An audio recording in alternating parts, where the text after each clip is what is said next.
Si tu as cliqué sur le titre de cette vidéo, c'est probablement que tu es quelqu'un de plutôt réservé socialement, quelqu'un qu'on a tendance à ne pas remarquer. Ou alors juste quelqu'un de normal entre guillemets, c'est-à-dire quelqu'un qui réussit à s'intégrer mais qui ne sort pas vraiment du lot. Et ce que tu voudrais justement, c'est ne plus être dans cette situation. Tu voudrais augmenter ton charisme, tu voudrais qu'on te remarque, tu voudrais que tu deviennes la personne avec qui on a envie d'être. Et ce que je te propose, c'est de te faire une vidéo complète pour t'aider à faire ça. Alors bien sûr, je vais être très honnête avec toi, tout ne va pas se régler en un claquement de doigts. Ça va te demander de changer des choses dans ton quotidien, on va en parler exactement dans cette vidéo, mais à la fin, tu auras un plan. Tu auras une roadmap précise pour augmenter ton charisme. Ce que je te propose dans cette vidéo, c'est premièrement de définir le charisme, deuxièmement de voir l'erreur majeure que font la plupart des gens quand ils veulent travailler leur charisme et qui les empêche justement d'augmenter leur charisme, et troisièmement, comment faire très concrètement, très précisément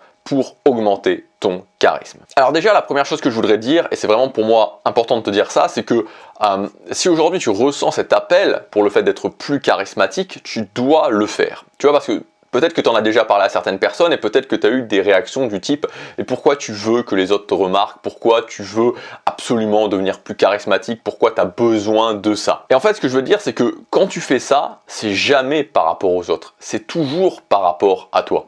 Je prends un autre exemple. Il y a plusieurs années en arrière, j'ai commencé la musculation parce que justement, j'avais envie d'être musclé, j'avais envie de sortir de la maigreur, j'avais envie que les autres remarquent aussi que j'étais musclé. Et j'ai pu me poser pas mal de questions par rapport à cette notion de superficialité. Est-ce que c'est superficiel la musculation? Est-ce que je le fais par rapport aux autres? Au final, ce que j'ai compris, c'est que quand tu ressens un appel pour quelque chose, la musculation, le charisme, tu dois le faire. Et ça, c'est très important d'écouter ces appels, d'écouter ces inspirations qu'on a. Parce qu'au final, le risque, c'est que si tu n'écoutes pas ça, si tu te limites, tu te dis bah non, je vais pas le faire parce que c'est pas dans la norme, ou parce que les autres vont penser que c'est bizarre, ou parce que les autres vont penser que c'est superficiel, etc., etc. Peu importe que ce soit la musculation, peu importe que ce soit le charisme, peu importe que ce soit n'importe quoi, un jour tu te réveilles et tu te dis mais c'est quoi cette vie? C'est quoi cette vie que je suis en train de vivre? Peut-être que tu as déjà vu ça, tu vois, des gens qui t'ont dit ça, ou des fois tu vois dans des films, des personnages de films. La dernière fois je regardais un film justement, c'est le film Jean-Philippe avec Johnny Hallyday et Fabrice Lucchini. J'aime beaucoup Fabrice Lucchini, tu vois, et à un moment donné dans ce film, il est là, il est dans un bar en train de boire de l'alcool et il se dit mais c'est quoi cette vie? C'est pas du tout ma vie, j'ai un boulot qui me convient pas, j'ai une femme qui m'ignore, j'ai une fille qui m'ignore, c'est pas ma vie, voilà, c'est pas ma vie. Et en fait, c'est ça qui se passe quand tu suis pas ces appels, c'est qu'à un moment donné, tu te réveilles et tu te dis, ok, c'est quoi cette vie? C'est pas ma vie, c'est pas ma vie. Donc vraiment, c'est important de faire ça, c'est important d'aller au bout de ces inspirations. Si tu as l'inspiration aujourd'hui, que tu dis, ok, j'ai envie de ça, j'ai envie d'être charismatique, j'ai envie qu'on me remarque plus, j'ai envie que je sois la personne que les autres attendent, alors fais-le. Quand tu as cette inspiration, tu dois le faire. Alors le charisme, pour le définir assez rapidement, c'est tout simplement notre magnétisme personnel. Il faut voir ça comme une sorte d'aimant, c'est que plus tu es charismatique et plus finalement t'attires les autres, plus les autres vont te remarquer.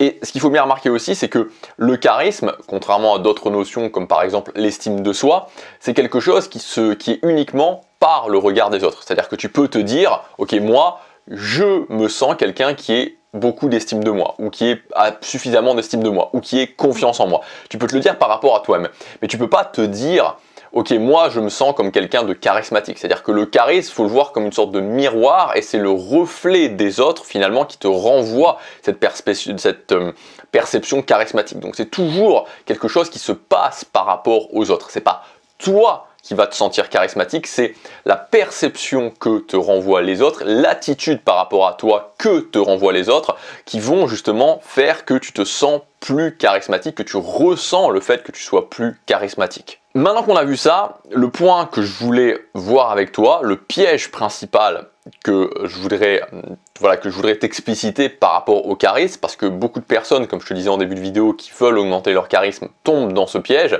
c'est ce que j'appelle en fait le piège de l'ultra-analyse, c'est-à-dire être beaucoup trop analytique. Et typiquement, qu'est-ce que c'est? Par quoi ça se manifeste?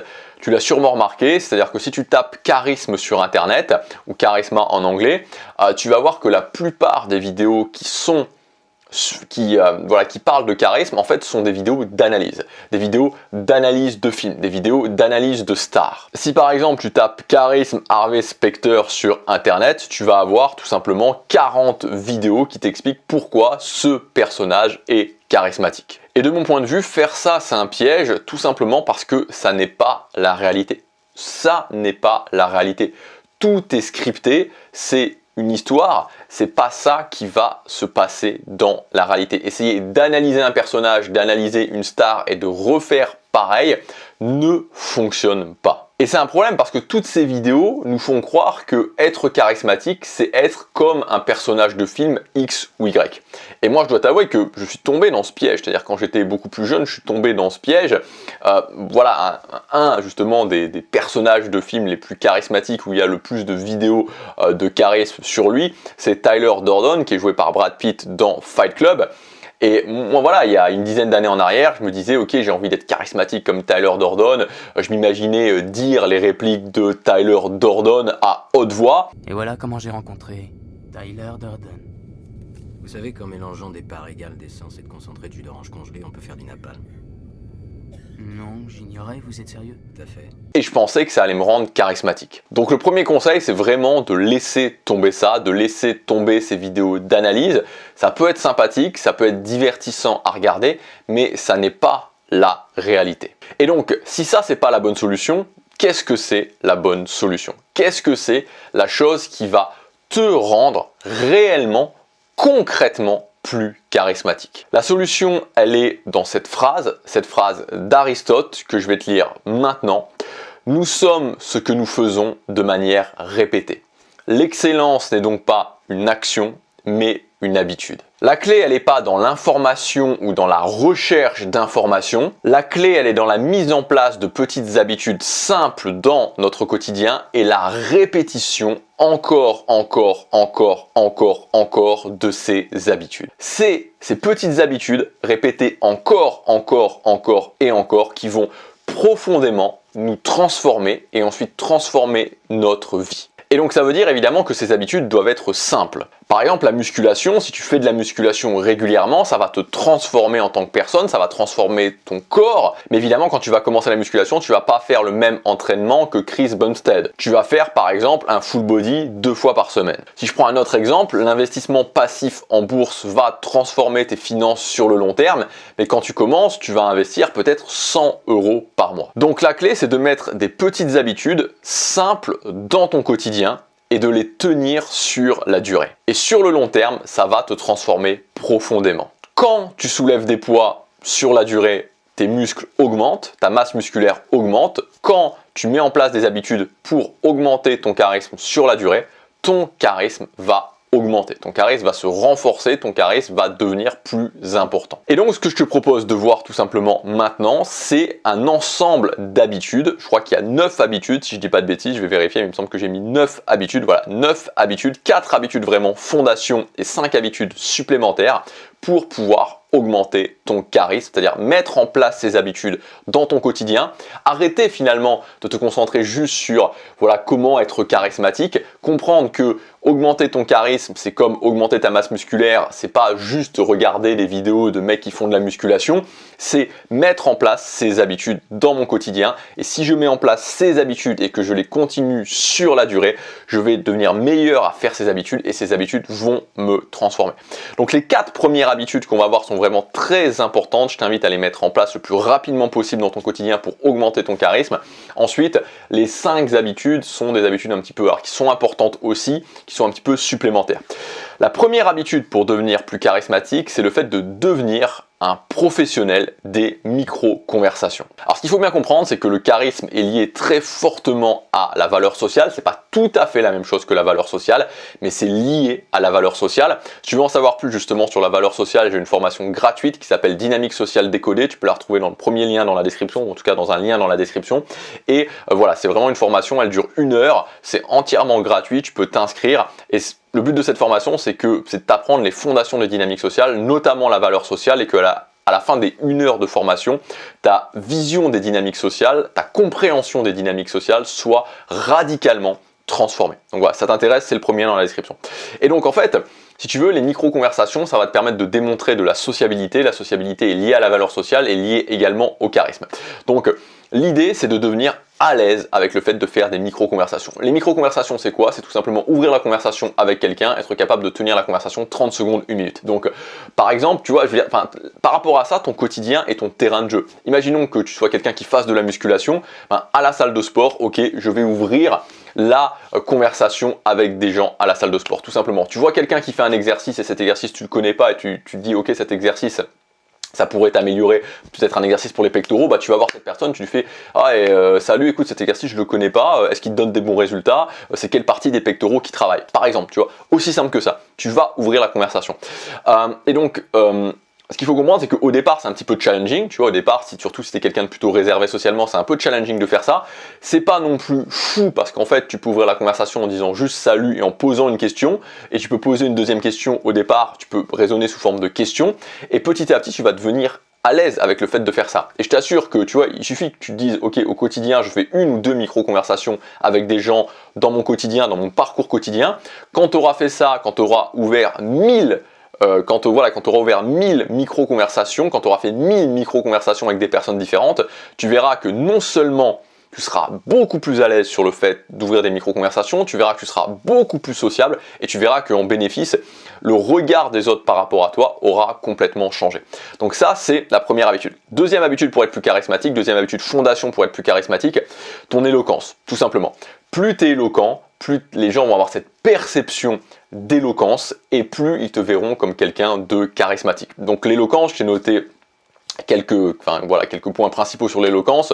L'eye contact fort, quand tu parles à quelqu'un, moi j'aime bien quand je parle à quelqu'un, quand j'ai la parole, regarder la personne. Deuxième chose, c'est la lenteur quand tu parles, essayer, alors voilà, ça dépend des personnes, mais voilà, essayer d'être quand même relativement lent quand tu parles, sans forcément exagérer, mais pas être trop un moulin à parole, et c'est constant, tu vois, même moi quand je fais des vidéos, j'ai tendance à parler un petit peu plus vite, donc il faut faire vraiment attention à ça.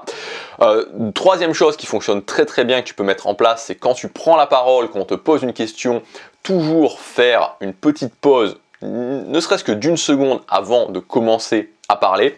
Et quatrième chose, c'est la tessiture, donc travailler sur ta tessiture. Tu vois, on peut parler avec une tessiture, alors sans exagérer au niveau de la tessiture, sans commencer à parler comme ça, parce que voilà, tu vois, c'est un peu ridicule, mais moi je pourrais parler avec une tessiture comme ça, qui est ma tessiture un petit peu normale mais haute, ou je peux parler avec la tessiture comme ça, qui est ma tessiture normale mais basse. Et donc il faut toujours faire attention, essayer de parler avec une tessiture plus basse. Voilà, donc deuxième habitude, ton éloquence. Troisième habitude, qui n'est pas forcément extrêmement connue, mais qui pourtant est pour moi vraiment un basique du charisme, c'est la capacité à partager tes valeurs. Donc avoir des valeurs. Moi je te donne par exemple une valeur que j'ai, c'est le fait que je ne veux pas vivre une vie par défaut. Je ne veux pas capituler pour vivre une vie par défaut. Voilà, je préfère que ce soit difficile, je préfère qu'il y ait du challenge, mais je ne veux pas vivre une vie par défaut. Et ça, c'est une de mes valeurs fortes. Et donc ça, c'est cette idée, en fait, quand tu es dans des interactions avec les gens, et même assez rapidement, de partager tes valeurs. Alors, j'insiste sur un point, il faut vraiment être dans cette optique de partager, pas d'imposer. C'est vraiment très différent, parce que quand tu partages des valeurs fortes, c'est charismatique. Quand tu essaies d'imposer, quand tu essaies de convaincre, quand tu essaies de montrer absolument que tu as raison, là, c'est l'anti-charisme. Donc en gros, c'est l'idée que par exemple, je vais dire, pour moi, un basique pour créer sa vie sur mesure, c'est de se lever le matin 1 heure plus tôt et de travailler 1 heure sur son objectif principal. Et si je suis certain que n'importe qui fait ça, et qui le tient, aura des changements majeurs dans sa vie au bout de 3 ans. Mais des changements vraiment majeurs dans sa vie au bout de 3 ans. Et ça, c'est partager une valeur forte. Après, les autres en face de moi peuvent rigoler, peuvent dire que c'est n'importe quoi, etc. C'est pas grave, ça c'est plus mon problème. Mon problème, c'est de partager mes valeurs. Voilà, donc apprendre à partager ses valeurs. Quatrième chose, quatrième habitude au niveau du charisme, c'est savoir raconter. Voilà, si tu regardes bien, les gens que tu vas trouver charismatiques, très souvent tu les trouves charismatiques quand ils sont en train de prendre la parole pour un temps un petit peu plus long. Et donc, il faut réussir, et donc savoir raconter, ça passe beaucoup par le storytelling, la capacité à raconter des histoires, à raconter des anecdotes. C'est quelque chose de très important parce que ça sera un petit peu ce qui cristallisera le reste, parce que quand tu sais raconter, bah, tu peux, alors bon, les micro-conversations c'est un petit peu en dehors, mais quand tu sais raconter, tu peux partager des valeurs, tu peux aussi bah, justement montrer ton éloquence, donc c'est vraiment quelque chose d'essentiel d'apprendre à maintenir l'attention voilà, d'une personne ou d'un groupe de personnes pendant 30 secondes, 1 minute, 2 minutes en racontant une anecdote. Donc c'est pas forcément quelque chose qui est simple à faire au départ, il faut que tu t'entraînes. Donc au départ, bah, je t'invite tout simplement à faire des recherches sur comment raconter des histoires. J'en parle notamment dans la formation Valeurs sociales décodées si tu veux en savoir plus par rapport à ça. Et puis faire progressivement, comme d'habitude. C'est-à-dire, si aujourd'hui tu es réservé socialement, tu vas pas t'amener dans un groupe de 5 ou 6 ou 7 personnes que tu connais pas et commencer à dire « écoutez, j'ai une histoire les amis ». Non, ouais, tu vas commencer à faire ça peut-être avec des gens de ton entourage, avec des gens avec qui tu te sens plus à l'aise pour commencer à le faire. Et puis petit à petit, faire des gens avec qui tu te sens un petit peu moins à l'aise, puis des groupes de personnes, etc. etc. Donc c'est pour ça que c'est très important de prendre l'habitude, de mettre l'habitude dans ton quotidien. Donc ça, c'est vraiment les 4 premières habitudes fondation: ouvrir des micro-conversations, travailler mon éloquence, partager mes valeurs, le storytelling, savoir raconter. Ça doit être intégré dans ton quotidien. Alors, tu n'es pas obligé de mettre tout en même temps. Tu peux commencer par les micro-conversations. En même temps, voilà, l'éloquence, c'est quelque chose que tu peux, voilà, c'est quelque chose que tu peux travailler dans ton quotidien. Si tu veux travailler ton éloquence aussi, il y a un moyen qui est excellent. C'est commencer tout simplement à publier du contenu sur Internet. Il n'y a rien de mieux que publier du contenu sur Internet, publier des vidéos sur Internet pour travailler ton éloquence. La vidéo, voilà, tu te vois, donc tu travailles ton éloquence. Voilà, mais c'est les 4 premières habitudes à mettre en place. Ensuite, habitude aussi importante, mais selon moi que tu dois mettre en place après. 5e habitude, c'est le fait d'avoir une mission. Les gens charismatiques sont des gens qui ont une mission au sens un objectif très important pour moi, qui peut même parfois me dépasser, pas forcément, mais voilà, j'ai une mission, j'ai quelque chose de très important pour moi, c'est une priorité dans ma vie, déménager dans un autre pays, monter un business qui génère 1 million d'euros, je sais pas moi, ça peut être tout ce que tu veux, mais voilà, cette idée de mission, cette idée d'objectif, de vision qui m'appelle et pour lequel je me bats. Voilà, c'est quelque chose de très charismatique. 6e chose à mettre en place, 6e habitude, alors c'est un concept mais qui aussi peut se manifester par une habitude parce que tu dois augmenter tes compétences pour faire ça, c'est le fait, ce que j'appelle être libre socialement. Qu'est-ce que ça veut dire être libre socialement? Ça veut dire ne jamais être dépendant de personnes socialement, avoir des options. C'est-à-dire que voilà, je ne suis pas dans un groupe d'amis où je me dis ces amis, bah, si je les avais plus, ma vie sociale s'écroule. Je ne suis pas aussi dans une relation de couple où je me dis si j'avais plus cette relation de couple, bah, ma vie sentimentale s'écroule. Ce que je veux dire par là, c'est pas que tu dois être heureux si ta relation de couple c'est terminé ou que si tes amis c'est fini. Ce que je veux dire, c'est que tu dois avoir suffisamment développé tes compétences sociales pour te sentir sûr de toi et te dire que ok, j'ai des options. J'ai des options parce que, si on prend tout simplement, ça sera plus simple, le cadre amical, ben voilà, je peux rencontrer des nouvelles personnes, je peux faire des nouvelles activités, je suis quelqu'un de suffisamment de valeur, de suffisamment charismatique pour que les gens aient envie d'être avec moi et donc je suis jamais dépendant. Je peux prendre du plaisir à être avec des gens, mais je ne suis jamais totalement dépendant de personnes socialement. Et quand je fais passer ce message-là, et c'est dans mon attitude, c'est quelque chose d'incroyablement charismatique. Directement, ton charisme augmente quand tu n'es pas dépendant de quelqu'un d'autre. 7e habitude, devenir à l'aise avec l'inconfort, être capable d'être à l'aise dans des situations qui ne sont pas parfaitement connues. Et donc là, il n'y a pas 36 solutions pour devenir à l'aise avec l'inconfort, c'est petit à petit, régulièrement, s'exposer à de l'inconfort. Plus tu t'exposes à de l'inconfort, et plus après, même si tu es dans une situation, c'est-à-dire quand tu as une situation 1 inconfortable, 2, 3, 4, 5, 6, 7, 8, 9, 10, et que tu apprends à les gérer, bah, la situation numéro 17 ou 18 inconfortable, même si c'est une nouvelle situation inconfortable, tu seras suffisamment sûr de toi pour la gérer. Ensuite, 8e habitude, c'est apprendre à s'ouvrir par rapport à ses faiblesses et se faire exploser par rapport à ça. Donc qu'est-ce que je veux dire par rapport à cette habitude? C'est tout simplement montrer de la vulnérabilité. Voilà, être capable de montrer de la vulnérabilité et bah voilà, que certaines personnes soit se moquent de toi ou te jugent par rapport à ça. Mais n'oublie pas, c'est-à-dire que montrer de la vulnérabilité, c'est quelque chose de charismatique. Quelqu'un qui se moque de toi ouvertement ou moins ouvertement parce que tu t'es montré vulnérable, c'est jamais quelqu'un de charismatique. Donc tout simplement être capable aussi de montrer non pas que je suis monsieur parfait, mais de montrer une part aussi tout simplement de difficulté, d'échec, d'humanité. Et enfin, dernière habitude, être ok avec le ridicule. Alors c'est un petit peu différent de l'inconfort, c'est dans le sens à certains moments, c'est lié à l'inconfort, mais c'est à certains moments, voilà, si je suis confronté à une situation où je dois faire quelque chose et que cette situation-là peut être un petit peu ridicule, je sais pas, ça peut être plein de choses, chanter un karaoké, aller danser, je sais pas moi, faire un jeu de mime ou ce genre de choses, ça démontre du charisme, d'être capable de se mettre dans une situation où on est ridicule. Voilà, alors évidemment c'est un tout, c'est-à-dire que c'est pas juste ça qui va te faire être charismatique, mais pour moi c'est quand même un élément important, et quand j'ai suffisamment démontré de valeur, quand j'ai suffisamment travaillé mon charisme sur les autres choses, je trouve que c'est une chose supplémentaire qui ajoute aussi cette capacité à pas trop se prendre au sérieux, être capable de faire à un moment donné quelque chose qui nous met dans une situation ridicule. Voilà pour cette vidéo. Au final, n'oublie jamais que c'est un chemin à prendre. Sois fier de toi, de suivre ton inspiration, de prendre ce chemin. Voilà, en intégrant ces habitudes petit à petit, tu vas évoluer, tu vas te transformer. Ne laisse pas les autres te démotiver. Concentre-toi juste sur ces habitudes, les mettre en place et tu verras que ton charisme va évoluer dans le sens positif. Si tu veux aller plus loin, comme je te disais, tu as ma formation entièrement gratuite, Dynamique sociale décodée. On va notamment parler de valeurs sociales, on va parler aussi d'autres choses, d'intégration sociale, voilà, de concepts assez importants pour changer radicalement ta vision des dynamiques sociales. C'est le premier lien dans la description si ça t'intéresse. Il suffit simplement de cliquer, tu rentres ton adresse email pour me dire tout simplement à quelle adresse email tu veux recevoir cette formation et je te l'envoie directement sur ton adresse email. Je te dis à tout de suite dans la formation, à demain pour la prochaine vidéo. Passe à l'action, chaque jour compte.